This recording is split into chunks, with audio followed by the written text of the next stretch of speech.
தலைவரின் கருத்தியலை உள்வாங்கி நடக்கிறவர்கள் விடுதலை சிறுத்தைகள் என்கிற விதத்திலே என்பதை வெளிப்படுத்துகிற வடிவத்திலே மிகச்சிறப்பான முறையிலே இந்த ஆர்ப்பாட்டத்தை ஒருங்கிணைத்திருக்கிற, அதிலே பங்கேற்றிருக்கிற, பகல் 1 மணியை கடந்தும் கூட உறுதியோடு இந்த களத்தில் நின்று கொண்டிருக்கிற உங்கள் அனைவருக்கும் என் மனம் நிறைந்த வாழ்த்துக்களை, பாராட்டுக்களை நான் பதிவு செய்ய கடமைப்பட்டிருக்கிறேன்.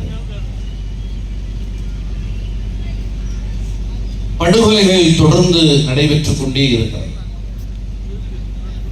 சாதி ஆணவம் இந்த படுகொலைகளுக்கான அடிப்படை உணர்வாக இருக்கிறது. சாதி தருகிற பெருமிதம், சாதி உணர்வு உருவாக்குகிற கொழுப்பு, சாதி உணர்வு உருவாக்குகிற வெறுப்புணர்ச்சி, இதுதான் இந்த படுகொலைக்கு அடிப்படையாக இருக்கிறது. சாதி என்பது ஒரு தனி மனிதன் கண்டுபிடித்த விழுமியம் அல்ல, இந்து சமூகத்தின் பண்பாடாக இருக்கிறது. அதுதான் இந்து சமூகத்தினுடைய பண்பாடு.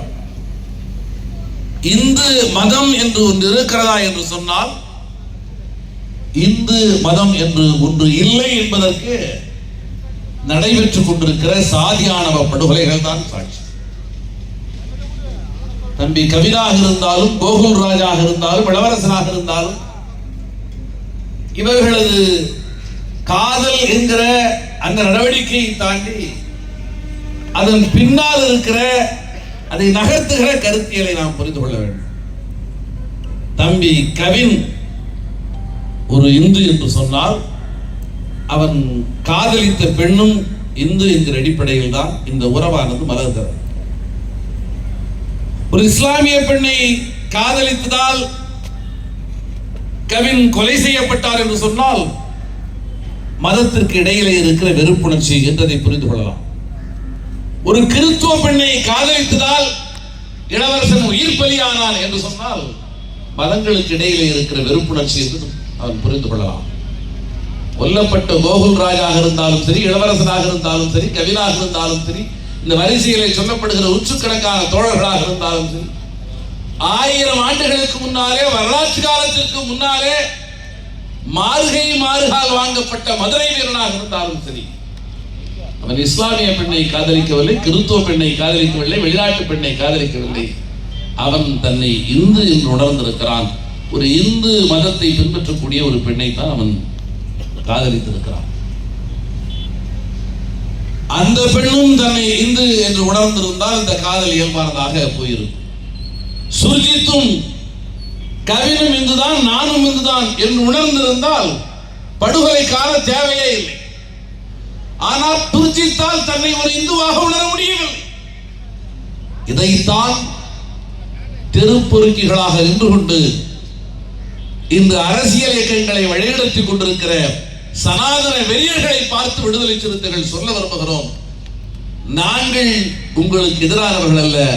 சுர்ஜித்தின் கையில் இருக்கிற கொலை வாழ் கவின், நீ இந்து என்று உன்னை உணராதே, நான் என்னை இந்து என்று உணரவில்லை என்று சொல்லுகிறது. இந்த கொலை வாழ் சொல்லுகிற செய்தி என்ன? கோகுல்ராஜை வெட்டி படுகொலை செய்த அந்த கொலை கருவி சொல்லுகிற செய்தி என்ன? கோகுல்ராஜும் அவன் காதலித்த பெண்ணும் இருவரையும் இந்துக்களாக கருத முடியாது. நீ வேறு சாதி, நான் வேறு சாதி. இந்து மதம் என்கிற ஒரு குப்பையா கிடையாது. இந்து மதம் என்கிற ஒரு அடையாளமே கிடையாது என்பதுதான் இந்த சாதியானவ படுகொலை வெளிப்படுத்துகிற உண்மை என்பதை விடுதலை சிறுத்தைகளின் மேடையிலே நின்று பதிவு செய்ய விரும்புகிறோம். நாங்கள் இந்துக்கள் என்று உணர்கிறோம். அதனால்தான் திரௌபதி அம்மனை தரிசிப்பதற்காக போக விரும்புகிறோம். ஆனால் எங்களை தடுப்பது யார்? இந்து எல்லாம் கிடையாது. நீ வேற சாதி, நான் வேற சாதி. இங்கே மதமே கிடையாது, சாதிதான் இருக்கிறது. இதை ஒரு இந்துவாக கருதியதால் தான் சேஷசமுத்திரத்தில் நான் தேரோட்டத்தை நடத்த முயற்சிக்கிறேன். கிறிஸ்துவன் வந்து தடுக்கவில்லை, இஸ்லாமியன் வந்து தடுக்கவில்லை. இந்து எல்லாம் கிடையாது. நீ வேறு சாதி, நான் வேறு சாதி. நான் வாழ்கிற குடியிருப்பின் வழியாக நீ வரக்கூடாது என்பதை தாண்டி நீ வணங்குகிற மாரியம்மாள் கூட வரக்கூடாது. அதே மாரியம்மாளுக்கு இவன் கோவில் கட்டி வழிபடுவான். ஆனால் அதே மாரியம்மாளுக்கு ஆதிதிராவிட சமூகத்தை சார்ந்தவன் கோவில் கட்டி வழிபட்டால் அந்த மாரியம்மாளை செருப்பால் அடிப்பான். இதான் நடந்தது. சுத்துக்குளத்தில் என்ன நடந்தது? விடுதலை சிறுத்தைகள் கட்சி நடத்திய போராட்டத்தில், கலவரத்தில், வழிபாட்டு உரிமை போராட்டத்தில் எத்தனையோ பேர் கைது செய்யப்பட்டார். ஆயுள் சிறையாளியாக கடலூர் தோழர்கள், தம்பி கலைவாணர் உள்ளிட்ட தோழர்கள் சிறையிலே கிடந்தார்கள். என்ன நடந்தது? சுத்துக்குளத்தில் இருக்கிற மாரியம்மனை பொது வீதியின் வழியாக கொண்டு வருகிற போது மாரியம்மனை நோக்கி செருப்பால் அடித்தார். அதை ஏன் என்று கேட்டார்கள் நம்முடைய தம்பிமார். மாரியம்மன் ஏன் செருப்படிபடுகிறான்? உளுந்தூர்பேட்டைக்கு பக்கத்தில் விநாயகர் ஊர்வலத்தின் போது, சதுர்த்தியின் போது விநாயகர் சிலையை பொது வீதி வழியாக கொண்டு போக முயற்சிக்கிற போது அந்த சிலை உடைக்கப்படுகிறது. விநாயகர் சிலை உடைத்தது யார்? மாரியம்மாளை செருப்பால் அடித்தது யார்? குறிஞ்சாகுளம் சங்கரன் கோயில் மரியாதைக்குரிய அண்ணன் வைகோ அவர்கள் வாழ்கிற வீட்டிற்கு முன்னாலே இருக்கிற தெரு. சர்வதேச அரசியலை பேசுகிறார்கள், ஈழ விடுதலை பற்றி பேசுகிறார்கள், பிரபாகரனுடைய நண்பர் என்கிறார்கள், தங்களையே பிரபாகரனை போல சொல்லிக் கொள்கிறார்கள். ஈழ விடுதலை போராட்டத்திற்கு இவர்கள் தான் ஆயுதங்களை தந்ததை போல இங்கே உரையாடல்கள் கதைக்கப்படுகின்றன. ஆனால் அவர் வீட்டிற்கு முன்னாலே இருக்கிற தெரு குறிஞ்சாங்குளம். குறிஞ்சாங்குளத்திலே காந்தாரி அம்மன் என்கிற சாமிக்கு ஒரு திருவுருவ சிலையை செய்து தெருவின் முக்குட்டிலே அந்த சிலையை நிர்மாணித்து வழிபடுவதற்கு 30 ஆண்டுகளாகியும் முடியும். 30 ஆண்டுகளுக்கு முன்னாலே காந்தாரி அம்மனுடைய சிலையை கொண்டு வந்து நிறுவினார்கள் என்பதற்காக 4 பேர் வெட்டி படுகொலை செய்யப்பட்டார்கள். காந்தாரி அம்மனுடைய சிலையை நிறுவுவதற்காக முயற்சி எடுத்த 4 பேர் முஸ்லிம்களால் படுகொலை செய்யப்பட்டார்களா, கிறிஸ்துவர்களால் படுகொலை செய்யப்பட்டார்களா, சீக்கியர்களால் படுகொலை செய்யப்பட்டார்களா, பிரமதத்தை சார்ந்தவர்களால் படுகொலை செய்யப்பட்டார்களா? இந்து என்று சொல்லாதே செருப்படிவிடும் இங்கே சாதிதான் இருக்கிறது என்பதைத்தான் இவையெல்லாம் வெளிப்படுத்துகின்றன.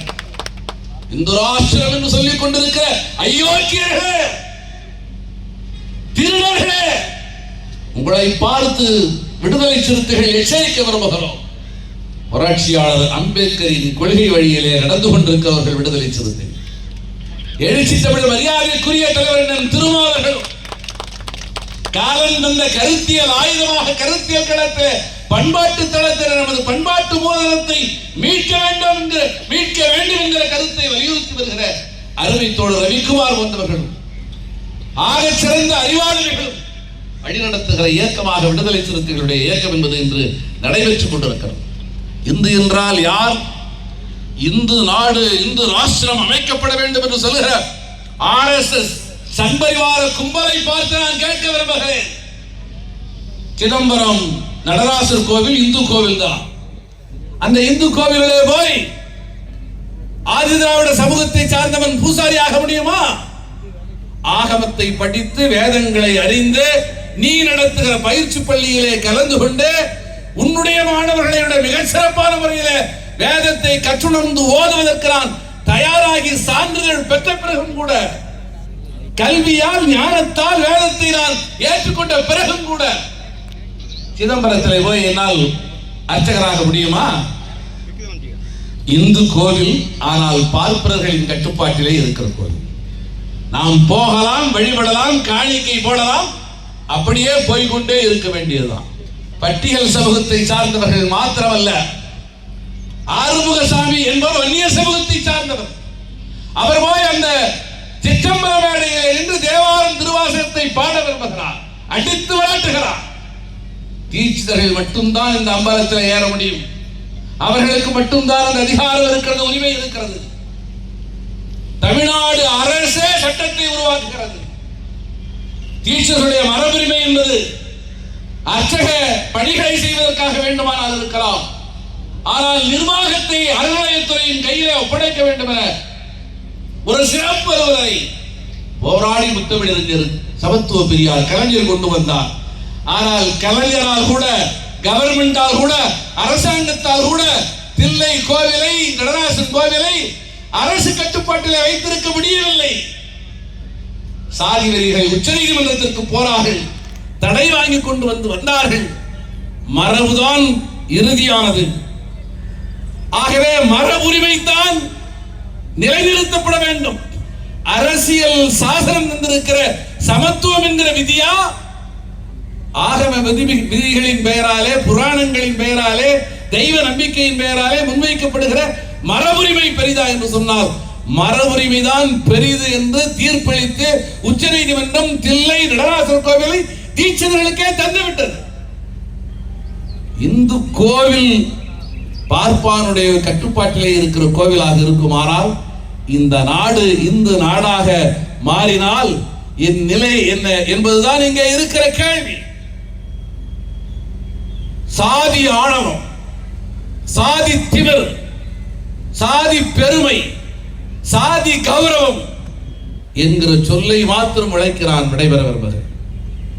ஒரு நீண்ட உரையை மரியாதைக்குரிய தோழர் ரவிக்குமார் அவர்கள் இங்கே பதிவு செய்ய வேண்டிய தேவை இருக்கிறது. இந்த ஒற்றை செய்தியை மாத்திரம் நான் விளக்கிவிட்டு விடைபெற வருகிறேன். சாதி ஆணவம்னா என்ன? சாதி பெருமை உன் மொழியிலே வச்சுக்கலாம். சாதி பெருமைனா என்ன? இங்க ஆண்ட சாதி, இதெல்லாம் ஆண்ட சாதி. நாங்களாம் ஒரு காலத்துல பெரிய சாதி. உலகத்தில் இருக்கிற எல்லா மதங்களும் இறை நம்பிக்கையின் அடிப்படையிலே இக வாழ்க்கையில் நாம் பின்பற்ற வேண்டிய ஒழுக்கங்கள், இந்த ஒழுக்கங்களின் மூலமாக, அறம் சார்ந்த வாழ்வியலின் மூலமாக இன்னொரு பிறவியோ, இன்னொரு வாழ்க்கையோ, வானுலகத்து வாழ்க்கையோ இருக்குமானால் அந்த வாழ்க்கையில நமக்கு ஒரு உரிய இடம் கிடைக்கும். ஆகவே வாழ்கிற இந்த காலத்திலே பூமியில இருக்கிற போது ஒழுக்கமாக இரு, அன்பாக இரு, பாசமாக இரு, நியாயத்தோடு என்றுதான் உலகத்தில் இருக்கிற எல்லா மதங்களும் சொல்லுகின்றன. உலகத்தில் இருக்கிற அனைத்து மதங்களின் வேத நூல்களும் நீதி போதனைகளை அடிப்படையாக கொண்டிருக்கிற போது, இந்து மதம் மாத்திரம் தண்டனைகளை தொகுத்து வைத்திருக்கிற நூலை மையமாக கொண்டு இயங்குகிறது என்று சொன்னார் புரட்சியாளர் அம்பேத்கர். இங்கே எந்த நீதியும் கிடையாது. குடிக்காதே, போதையில் மாயாதே, பிறர் பொருளை களவாடாதே என்கிற எந்த நீதியும் கிடையாது. பிற உயிர்களை துன்புறுத்தாதே, கொலை செய்யாதே, எந்த நீதியும் கிடையாது. இங்கே தண்டனைகளின் தொகுப்பு மாத்திரமே இந்து மதமாக இருக்கு. இந்த சாதி தொழிலைத்தான் செய்ய வேண்டும். இதை தாண்டி இவர்கள் நகர்ந்து விடக்கூடாது. சாதிகளுக்கு இடையிலே கலப்பு உருவாகிவிடக் கூடாது என்கிற இந்த விதிகளை மீறி எவனாவது சாதி எல்லைகளை மீறினால் அவனது மீறலுக்குரிய தண்டனை எது? மொட்டையடிக்க வேண்டுமா, கையை வெட்ட வேண்டுமா, காலை வெட்ட வேண்டுமா, படித்தால் காதிலே ஈயத்தை காய்ச்சி ஊத்த வேண்டுமா, காதலித்தால் மாறுகாலை எடுக்க வேண்டுமா, அவனை கழுவில் வச்சு கொலை செய்ய வேண்டுமா? எந்தெந்த குற்றத்திற்கு சாதி வரம்புகளை மீறுகிற குற்றம். சாதி தர்மம் தான் தர்மம். அந்த தர்மத்தினுடைய விதிகளை மீறுகிறவன் யாராக இருந்தாலும், தர்மம் என்றால் அது அழகிய சொல் என்று கருதி விடாதீர்கள். சாதிய கட்டமைப்பை தான் அவர்கள் தர்மம் என்கிற பெயராலே சொல்லுகிறார்கள். அதற்கு ஒரு அழகான பெயரை சூட்டி இருக்கிறார்கள். இந்த சாதிய கட்டமைப்பை எவன் மீறினாலும் அவன் கையை விட்டு, காலை விட்டு, காலிலே ஈயத்தை பாய்ச்சு, அவன் கழுத்தை எரு, மாறுகாலிடு, அவனை கழிவிலற்றி கொலை செய். இதுதான் இந்து மதத்தின் மையமாக இருக்கிறது என்று புரட்சியாளர் அம்பேத்கர் சொன்னார். இந்த மண்ணிலே ஒடுக்குமுறைக்கு ஆளாகி கிடக்கிற சூத்திரர்களாக, தங்களை சாதி இந்துக்களாக, இடைநிலை சாதிகளாக கருதி கொண்டிருக்கிற ஒரு கூட்டம் மிக கொடூரமான ஒடுக்குமுறைக்கு ஆளாகி இருந்தது என்பதுதான் உண்மை. அவர்களே ஒரு காலத்தில் பார்ப்பனியத்தால் மிக கொடூரமான ஒடுக்குமுறைக்கு ஆளானார்கள். அந்த ஒடுக்குமுறை நிகழ்ந்த வரலாற்றை நினைவில் கொண்டு பார்ப்பனியத்திற்கு எதிராக போராட முன்வர வேண்டும். அந்த ஒடுக்குமுறை கால வரலாற்றை இளைய தலைமுறைக்கு எடுத்து சொல்லி சனாதன கட்டமைப்பை தகர்ப்பதற்கு முன்வர வேண்டும். அதற்கு பதிலாக சனாதனத்தின் கைப்பாவைகளாக மாறி இன்று இந்த மண்ணிலே இருக்கிற ஆதிக்குடிகளுக்கு எதிராக ஒரு யுத்தத்தை அவர்கள் நடத்தி கொண்டிருக்கிறார். நாங்கள் ஆண்ட பரம்பரை, நாங்கள் சத்திரிய பரம்பரை என்று சொல்லிக் கொண்டிருக்கிற இடைநிலை சாதிகளை பார்த்து கனிவோடு நான் கேட்க விரும்புகிறேன். சத்திரிய சாதி என்று சொல்லிக் கொண்டிருக்கிறீர்களே, ஏன் பார்ப்பானுக்கு கீழே இருக்கிற சத்திரிய சாதி நீங்கள் தேர்ந்தெடுத்திருக்கிறீர்கள்? கடவுளுக்கு நேரடியாக கடவுளோடு பேசுகிற சாதியாக தன்னை சொல்லுகிற பார்ப்பா என்ற சாதியை சார்ந்தவராக இருக்கிறாரோ அவனுக்கு நிகரானவன் நான், பார்ப்பானுக்கு நிகரானவன் நான் என்று சொல்லுகிற துணிச்சல் ஏன் உங்களுக்கு வரவில்லை?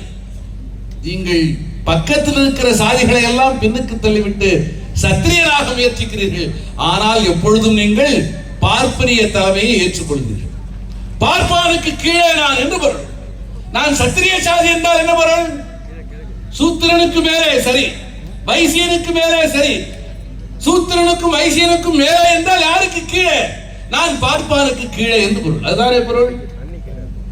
ஆக ஆண்ட பரம்பரை கருத்தியலை பேசுகிற எல்லோரும் நாங்கள் பார்ப்பானின் அடிமைகள் என்று சொல்லிக் கொள்கிறீர்கள். இதை நான் தோழமையோடு சுட்டிக்காட்ட கடமைப்பட்டிருக்கிறேன். ஒரே ஒரு சாதிதான் சத்திரிய சாதி என்பதை தாண்டி பார்ப்பான் இருக்கிற இடத்தை நோக்கி நகர்ந்து இவன் ஒன்றும் அறிவு வம்சம் அல்ல, நான் தான் அறிவு வம்சம் என்று சொல்லக்கூடிய ஒரு சமூகமாக இந்த மண்ணில் ஆதிக்கொண்டிருக்கிறார். கையிலே ஆயுதம் எடுத்து போராடுவதல்ல வீரம், கருத்தியல் களத்திலே கொள்கை மாறாமல் நிற்பதுதான் வீரம். இதுதான் எழுச்சி தமிழர் மரியாதைக்குரிய தலைவர் என்ன திருமாவளவர்கள் எங்களுக்கு கற்றுத்தந்திருக்கிற பாடம். அந்த அடிப்படையில் பார்ப்பாரை பார்த்து நீ பார்ப்பார் அல்ல, நான் தான் ஒரு காலத்தில் வள்ளுவராக வள்ளுவர் ஆய்வாளராக இந்த மண்ணிலே ஞான வெட்டியாராக ஞான முதல்வராக இந்த மண்ணிலே இருந்தவன்.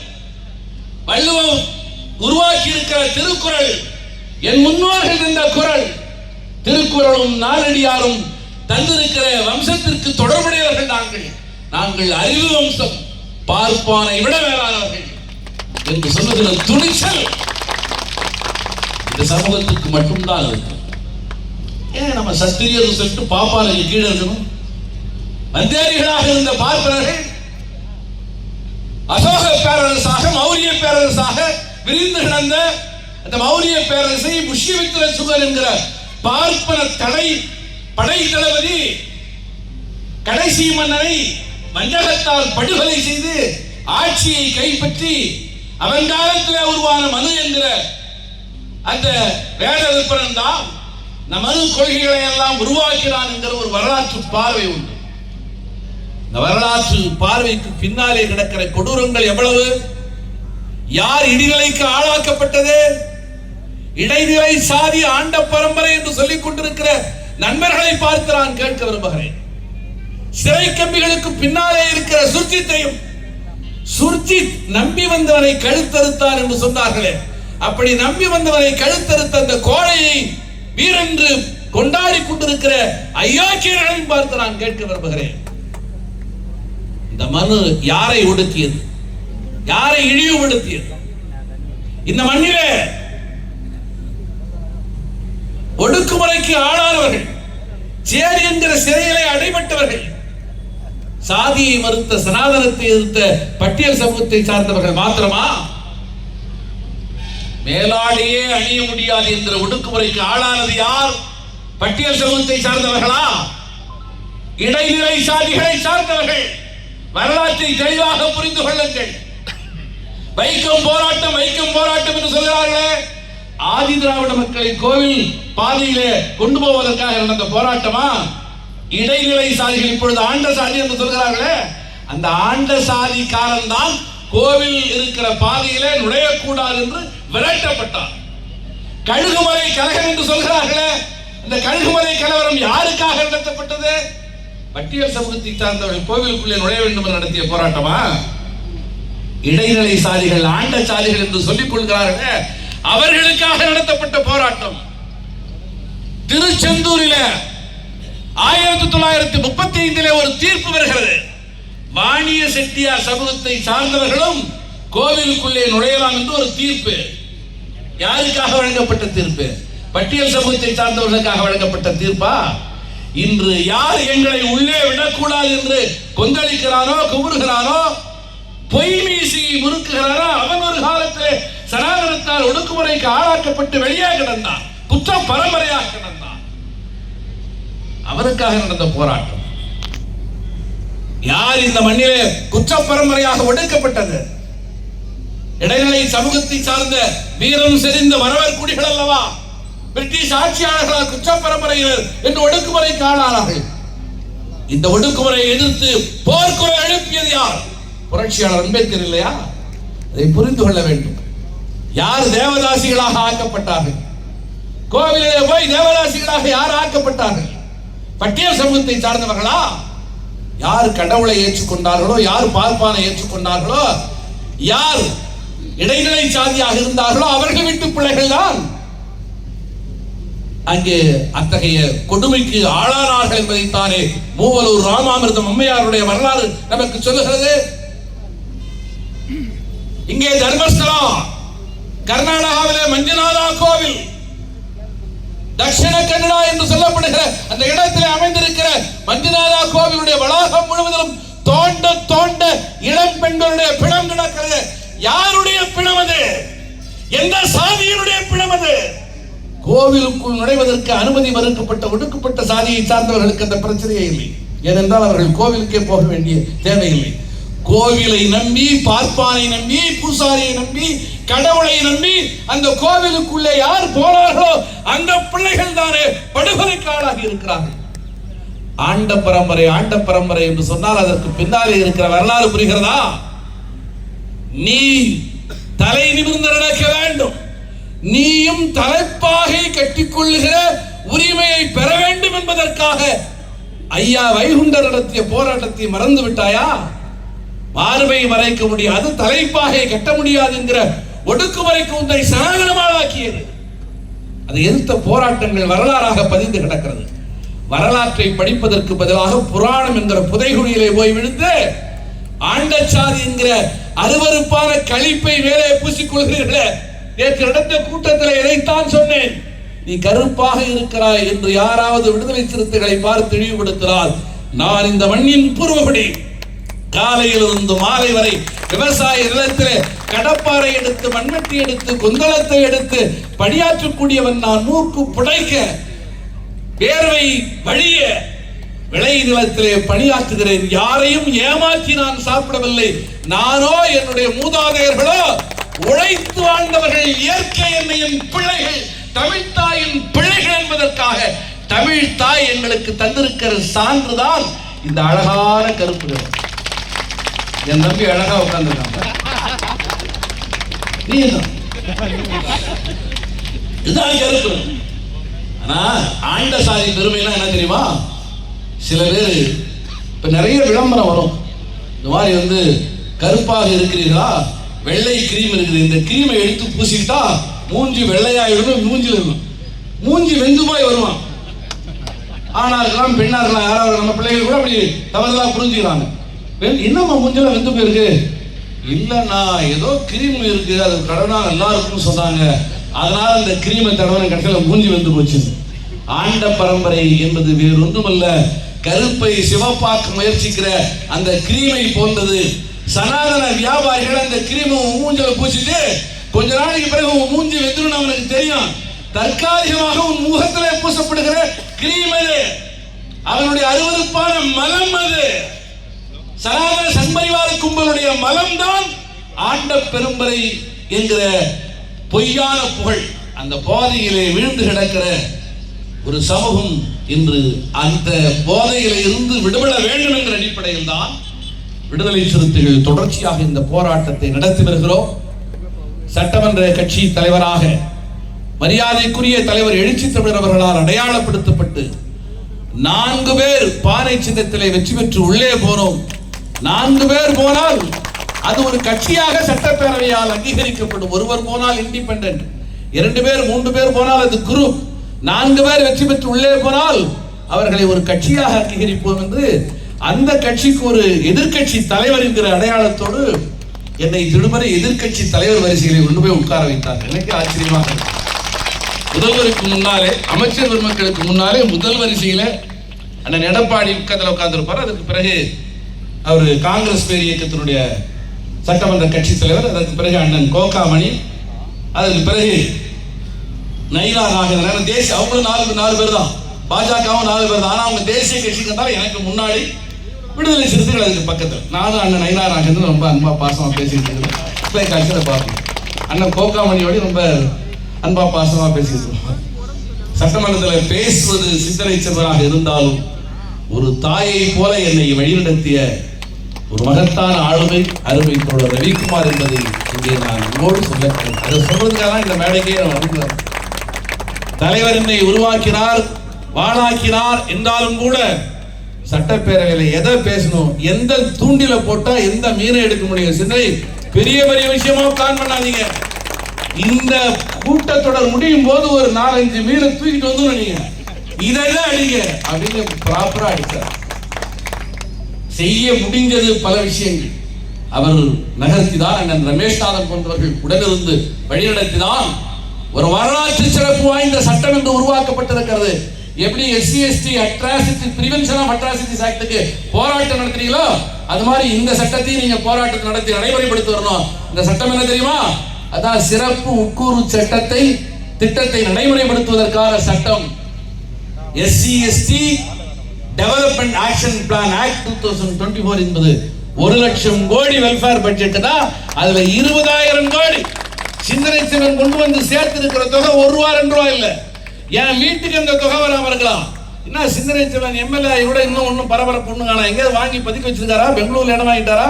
கொடைக்கானல் இடம் வாங்கி போட்டாரா? இதெல்லாம் பழைய கதைகள், கேட்டு கேட்டு சலிச்சு வர கதைகள் எல்லாம் இவரே பார்த்துட்டு ஒன்னும் இல்லைங்கிறத தெரிஞ்சுக்கிட்டு என்னடா ஒண்ணுமே இல்லை எம்எல்ஏ வாங்க பிரமான் 20,000 கோடி தான். 20,000 கோடி எனக்கு தெரிஞ்சுனாங்க. தலைவர் திருமாவர்கள் காட்டிய வழி மரியாதைக்குரிய அண்ணன் ரவிக்குமார் அவர்கள் நகர்த்திய நகர்வுக்கு பின்னாலே அது நடந்தது. 2வது கான்ட்ராக்டர் ஆகவே முடியாது. நம்ம எங்க போனாலும் கான்ட்ராக்டிங். திமுக அண்ணா திமுக உள்ள போன பிறகுதான் ஒன்றிய செயலாளர்ங்கிறது ஒரு முகம், அவருக்கு பல முகம் இருக்கு. அந்த பல முகங்கள் பல்வேறு துறைகளுடைய கான்ட்ராக்டரா இருக்கிறது. எந்த திமுகவிலையோ அண்ணா திமுகவிலையோ அல்லது ஆண்ட கட்சியோ ஆளும் கட்சியா இருக்கிற எந்த கட்சியிலேயாவது இருக்கக்கூடிய மாவட்ட செயலாளர்களோ ஒன்றிய செயலாளர்களோ வேற பிசினஸ் இல்லாம இருக்கிறாங்களா? இருக்கிறாங்க. வேற பிசினஸோட தான் இருக்கிறாங்க.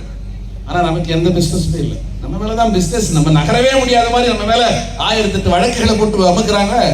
ஆக இன்று அனைத்து அரசு ஒப்பந்த பணிகளிலும் 3 விழுக்காட்டை வழங்க வேண்டும் என்பது மத்திய அரசு கொண்டு வந்திருக்கிற சட்டம்.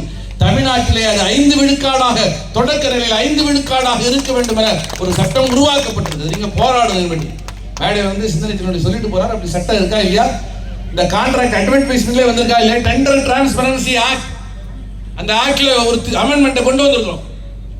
அதை போல ஒரு 10 ரூபா 20 ரூபா 100 ரூபா ஒரு ஸ்காலர்ஷிப் வாங்குறதுக்கு படாத பாடுபடணும். 1000 ரூபா 2000 ரூபா வாங்குறா பெரிய விஷயம். காலேஜில் படிக்கும் போதெல்லாம் 2000 ரூபா 3000 ரூபா கொடுத்துட்டா அது உண்மையிலே வந்துருச்சான்னு பலமுறை பாக்கெட்டை தொட்டு பார்ப்போம். உண்மையிலே வந்துருச்சா? ஒரு கனவு கண்டுமா அந்த மாதிரி என்ன சில நேரத்தில் அந்த மாதிரியே கனவு கண்டுட்டு இருப்போம். இது நிஜமாவே வந்திருக்குப்பா, நிஜமாவே பணம் வந்திருப்போம். ஒரு 4000 ரூபா 5000 ரூபா ஃபீஸை வாங்கிட்டா அவ்வளோ பெரிய விஷயம். ஆனால் ஒரு மாணவன் படிப்பதற்கு 36 லட்சம் என்று ஒவ்வொரு ஆண்டும் இன்று 200 மாணவர்கள் வெளிநாட்டுக்கு அனுப்பப்படுகிறார்கள். கடந்த 20 ஆண்டுல வெறும் 9 பேர். இப்படி பல சாதனைகள் இன்று உங்களது வியர்வையால், உங்களது தியாகத்தால், உங்களது ஒருங்கிணைப்பால் நிகழ்ந்திருக்கிறது. விரக்தியா நிற்காத. கடைசி வரிசையில் உட்கார்ந்துட்டு எங்கெல்லாம் மூத்த தோழர்களுக்கெல்லாம் மரியாதையே கொடுக்கல அப்படின்னு நினைக்காத. உன் வேர்வைதான் சட்டமா மாறி இருக்கு. சிந்தனை செல்வன் யாரு? நீ அனுப்பி வச்ச ஒரு தபால்கள், அவ்வளவுதான். உன்னுடைய வேர்வை, உன்னுடைய போராட்டம். அப்ப நீ எதுக்காக போராடின? உனக்கு மரியாதை கிடைக்கலன்னா நீ மேடையில் உட்கார்ந்துருக்கதான் மரியாதையா? மூத்த தோழர்கள் அனைவருக்கும் இந்த மேடையில் இருந்து அழைப்பு விடுக்கிறான், கடமைப்பட்டிருக்கிறேன். இனி ஒரு கணமும் விழுப்புரம் மாவட்டத்தில் எந்த இடைவெளியும் இருக்கக்கூடாது. அனைவரும் எழுச்சி தமிழர் மரியாதைக்குரிய தலைவருடைய பிள்ளைகள் என்ற அடிப்படையில் இணைந்து நாம் இருக்கிறது. உங்களுடைய தியாகம் தான், உங்களுடைய போராட்டம் தான், உங்களுடைய சிறை வாசம் தான் இன்னைக்கு இப்படிப்பட்ட சட்டமா. காலனி என்கிற சொல் இனி அரசு ஆவணங்களில் இடம்பெறாது, அது நீக்கப்படும். சொல்லப்பட்டதா இல்லையா? புரட்சியாளர் அம்பேத்கருடைய பிறந்த நாள் சமத்துவ நாளாக அறிவிக்கப்படும். வந்ததா இல்லையா? ஐயா இளைய பெருமாளுக்கு மணிமண்டபம் உருவாக்கப்பட்டிருக்கா இல்லையா? அயோத்திதாச பண்டிதருக்கு மணிமண்டபம் உருவாக்கப்பட்டிருக்கா இல்லையா? இங்க அச்சப்பாக்கத்துல ரெட்டைமலை சீனிவாசனுக்கான மணிமண்டபத்தை பாத்தீங்களா இல்லையா? அப்படியே அந்த வழியா போகும்போது 99ல மட்டும் இறங்காத, அப்படியே அந்த ஐயா ரெட்டைமலை சீனிவாசனுடைய மணிமண்டபத்துக்கு போய் பாரு. அது உன்னுடைய வேர்வையால் விளைந்தது. அதுதான் வரலாறு. நீ சொல்லு, நீ கிளைம் பண்ணதான் உனக்கான வரலாறு. எவனாவது வெள்ளக்காரன் எழுதி வைப்பான் அல்லது யாராவது ஐஏஎஸ் எழுதி வைப்பானா நினைக்காத. நம்ம வரலாறுலாம் யார் எடுத்துட்டு இருக்கா? என்ன நான் பேசும்போது மட்டும் அந்த வீடியோ எடுக்கல, என்னாச்சு ஏடையா என்ன தீர்ந்து போச்சா? திலீபன் பேசும்போது நல்லா வீடியோ எடுத்துட்டே இருந்தாங்க. சரி, நான் பேசும்போது அவருக்கு பிலிம் தீர்ந்து போச்சு சொல்லுங்க. என்ன என்னப்பா ஏன் எடுக்கல? என் வரலாறு வேஸ்ட்டுட்டாளா? ஒரு உங்க வரலாறு தான், உன் வரலாறு தான் முக்கியமா. ஹிஸ்டரி ஷீட்ல இருக்கியா? எங்களெல்லாம் ஹிஸ்டரி ஷீட்னு போட்டு ஒரு வரலாறு எழுதியிருப்பாரு. ஒரு சப்ஜெக்ட் பேசக்கூடாது, நான் என்ன ஒரு முறையா இருக்குன்னா அதை மட்டும் சொல்லி முடிச்சிடறேன். 32 சிட்டி போலீஸ் ஆக்ட் இருக்குது, இந்த மாதிரி அதை பேசாத இது பேசாத அப்படின்னு சொல்லி நம்ம டிஎஸ்பி சொல்லுகிறாரு. என்னுடைய அன்பு டிஎஸ்பி தம்பி அவர்களை பார்த்து நான் கேட்டுக்கொள்கிறேன். தம்பி, உங்களுக்கு யாருப்பா இந்த அதிகாரத்தெல்லாம் கொடுத்தது? இதெல்லாம் பேசி இதெல்லாம் ரொம்ப உங்களுடைய அகாடமிக்கா நீங்க ரொம்ப வீக்கா இருக்கிறீங்கன்னு காட்டுது. 32 சிட்டி போலீஸ் ஆக்டே நீங்க பார்க்கல, அது என்னன்னே தெரியல. நீங்க மாட்ட அதை எக்ஸ்டெண்ட் பண்ணிக்கிட்டே இருக்கிறீங்க, அதுவே இல்லீகல். 32 சிட்டி போலீஸ் ஆக்ட் தொடர்ந்து எக்ஸ்டெண்ட் பண்ணிட்டே இருக்க கூடாது. போலீஸ் ஆட்சி நடக்குதுன்னு சொல்லிட்டு உயர் நீதிமன்றமே கொட்டு வைக்கிற அளவுக்காக காவல்துறை நடந்துக்கிறது. மீண்டும் அண்ணா ஆசை தம்பி என்ன சொல்றதை ஏவாயில சொல்லுமா? நல்லா இருக்காது, அது நல்லா இல்ல. ஒரு பேரபாயமாக விரிந்து கிடக்கிற சனாதனத்தை எதிர்க்க வேண்டும் என்கிற அடிப்படையில் திமுகவோடு கைகோர்த்து இருக்கிறோமே தவிர அடிப்படை கொள்கைகளில் விடுதலை சிறுத்தைகள் ஒருபோதும் சமரசம். ஹிஸ்டரி ஷீட்டர்னு யாரையும் போடாத. ஹிஸ்டரி ஷீட்டர்னு போட்டா 2 வருஷத்துக்கு மேல அந்த மாதிரி கோப்புகளை வச்சிருக்காத அப்படின்னு உங்களுக்கு உயர்நீதிமன்றம் சொல்லிச்சா இல்லையா? இங்கிலீஷ் தெரியுமா தெரியாதா? தம்பிமார்களை பார்த்து, காக்கி சட்டை போட்டிருக்கிற தம்பிமார்களை பார்த்து நான் கேட்கிறேன், தம்பி உனக்கு தெரியுமா தெரியாதா? சேஷாருடைய ஜட்ஜ்மெண்ட் படிச்சா படிக்கலையா? கூப்பிட்டு வச்சு உன்னை விசாரிப்போம். அப்படி விசாரிக்கிற இடத்துல உட்கார்ந்துருக்கோம். எந்த கடலூர் மாவட்டத்துக்குள்ளார தலைவர் திருமாவளவன் நுழைய தடைன்னு சொல்லியோ அதே ஒரு ரிவ்யூ மீட்டிங் நடக்குது. ரிவ்யூ மீட்டிங்ல பார்த்தா எனக்கே கஷ்டமா இருக்கு. தலைவர் திருமா அவர் தான் வந்து நாடாளுமன்ற உறுப்பினர், திசா கமிட்டியோட சேர்மன். இங்க விழுப்புரத்துக்கு நம்ம அண்ணா சேர்மன் இல்லையா, அது மாதிரி அவரு அங்க பக்கத்துல சட்டமன்ற உறுப்பினர் நான் உட்காந்துருக்கேன். அண்ணாண்ட பார்த்தா தம்பி தாமரை செல்வன், இப்ப மேயருங்கிற துணை மேயருங்கிற அவரு மேடையில 3 பேர் விடுதலை சிறுத்தைகள் இருந்து நாங்க கேள்வி கேட்டு நடத்த. இதெல்லாம் நாங்க பெருமையா சொல்லிக்கல, இது இதுதான் காலசக்கரம், இதுதான் காலசக்கரம் சுழன்று. நீங்க இன்னைக்கு ஹிஸ்டரி ஷீட்டர்னு சொல்லி வைக்கிறதெல்லாம் நாளைக்கு இந்த தேசத்தின் தலைவர்கள், இந்த எங்கள் பேரப்பிள்ளைகள் வந்து சிந்தனை செல்வர் ஆட்சிய உரை எங்க, புலிவர் ஆட்சிய உரை எங்க, பொன்னியுழவர் ஆட்ட உரை எங்க, குணவழகன் ஆட்ட உரை எங்கன்னு தேடி பார்ப்பாங்க. இதுதான் ஹிஸ்டரி ஷீட்டர். சட்டமன்றத்தில் ஒன்று பேசணும், உங்களுக்கு சொல்ல விரும்புறேன். இந்த ஹிஸ்டரி ஷீட்டு அப்படின்ற இதெல்லாம் சொல்லிட்டு நம்ம 1 டன் போட்டு 1 டன் போட்டுருக்காங்களா? அண்ணன் இருக்கிறதால கொஞ்சம் உங்க மாவட்டத்தில் கொஞ்சம் எல்லாத்தையும் சரி பண்ணிருப்பாரு நினைக்கிறேன். ஆனா ஒண்ணு அவரை பிடிச்சிக்க, தமிழ்நாட்டிலே மாவட்ட தலைநகரத்தில் ஒரு அலுவலகம் போட்டு ஒரு நாடாளுமன்ற உறுப்பினர் மக்களை சந்திக்கிறார்னா அது மரியாதைக்குரிய என்ன ரவிக்குமார் தான். நான் என்ன தமிழ்நாடு முழுக்க நீங்க ரிவ்யூ மீட்டிங்காக போறோம், ஒரு ரிவ்யூ மீட்டிங்ல கூட எம்பிக்கள் வரவே மாட்டாங்க. அது வர்றதே ஒரு பிரசிஸ் குறைவா பார்ப்பாங்க. ஆனா இங்க வந்து அவர் வந்து எம்எல்ஏ, அவர் ஊராட்சி மன்ற தலைவர் லெவலுக்கு கொண்டாந்து என் ஊருக்கு ஏன் வரலன்னு கேட்கிற கேள்வியோட இணைச்சு பார்க்கிறோம். அதல்ல நீங்க ஒரு காலத்துக்கு பிறகு பார்க்கிற போது அவர்கள் செய்திருக்கிற மிகப்பெரிய பணிகள் இருக்கும். சட்டமன்றத்தில் போய் விடுதலை சிறுத்தைகள் கேட்டாங்க, ஹிஸ்டரி ஷீட் போட்டு எங்க மேல போடுறீங்களே ஹேபிச்சுவல் அஃபெண்டர்னு. ஹேபிட் அப்படின்னா பழக்கம் அர்த்தம். பழக்கம்ங்கிறது கல்ச்சரோட சம்பந்தப்பட்டது. இந்த நாட்டினுடைய கல்ச்சர் வந்து சாதிய கல்ச்சரா இருக்கு. சாதி அடிப்படையில தீண்டாமை பிராக்டிஸ் பண்ற யார் மேலையாவது ஹேபிச்சுவல் அஃபெண்டர்னு ஹிஸ்டரி ஷீட்டை நீ கொண்டு வந்து போட்டிருக்கியா? சாதியானவன் எல்லா இடத்துல இருக்குது. மேல்பாதியில மட்டுமில்ல, சேஷமுத்திரத்தில் மட்டுமில்ல, குறிஞ்சாங்குளம் மட்டுமில்ல, எல்லா கிராமங்களிலும் உள்ளே நுழைய விடாத, அனுமதிக்க விடாத ஒரு டிஸ்கிரிமினேஷன் இருக்குது. இது வந்து கல்ச்சுரலா உருவாகிற ஒரு ஹேபிட். இந்த கலாச்சாரம் தருகிற பெருமிதங்களிலே இருந்து அவர்கள் உருவாக்கி கொள்ளுகிற சாதிய பழக்க வழக்கம். சாதிய பழக்க வழக்கத்தின் அடிப்படையில் சட்டத்துக்கு விரோதமா இருக்கிற யாராவது ஒரே ஒருத்தவரை ஹிஸ்டரி ஷீட்டர் நீங்க கொண்டாந்து போட்டிருக்கீங்களா? ஒருத்தவரை சட்டமன்றத்தில் விடுதலை சிறுத்தைகள் கேள்வி எழுப்பினார்கள். அமைச்சர்கள்லாம் நடமாட முடியாதுன்னு மன்னார்குடி ஜீயர் சொல்றாரியா? இதே மன்னார்குடி ஜீயர் தான் வைரமுத்து பேசினாரு, அவர் வந்து ஆண்டாளை விமர்சனம் பண்ணிட்டாரு, அவர் வந்து மன்னிப்பு கேட்கலாம், சோடா பாட்டில் பறக்கும்னாரு. அவன் தயா ஹாபிச்சுவல் பண்ற மன்னார்குடி ஜிஎல் தான் மடாஜி தான் ஹாபிச்சுவல் பண்ற, நாங்க ஹாபிச்சுவல் பண்றல பதிவு செய்து விடுதலை சிறுத்தைகள் என்பதை சொல்ல கடமைப்பட்டிருக்கிறேன். ஆகவே பல்வேறு விஷயங்களை நகர்த்தினாலும் கூட சாதி ஆணவ படுகொலைகளை தடுப்பதற்கான ஒரு சட்ட வரைவை சட்ட ஆணையமே 2012 prevention of interferences with matrimonial என்கிற அடிப்படையில் இந்த name of honour caste tradition அந்த மாதிரி ஒரு சாதி பெருமிதங்கள் மரபுகள் அடிப்படையில் திருமணத்தில் மேட்ரிமோனியல்ல உள்ள நுழைந்து தகராறு செய்வதை தடுக்க வேண்டும் என்கிற அடிப்படையில் ஒரு சட்ட வரைவை சட்ட ஆணையமே இருந்திருக்கிறது. அந்த சட்ட ஆணையத்தினுடைய நகல்களை உள்வாங்கி தமிழக சூழலுக்கு ஏற்ற வகையில ஒரு வலுவான சட்டத்தை உருவாக்க வேண்டும் என விடுதலை சிறுத்தைகள் தொடர்ந்து குரல் கொடுத்திருக்கிறோம். இனியும் குரல் கொடுப்போம்.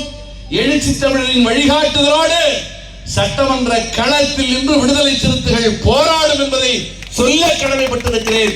அரசியல் களத்திலும் பண்பாட்டு தளத்திலும் நமது தலைமுறை போர் புரியட்டும். நாளைய தலைமுறை இந்த நாட்டை ஆளட்டும் என முழங்கி விடைபெறுகிறேன். நன்றி, வணக்கம்.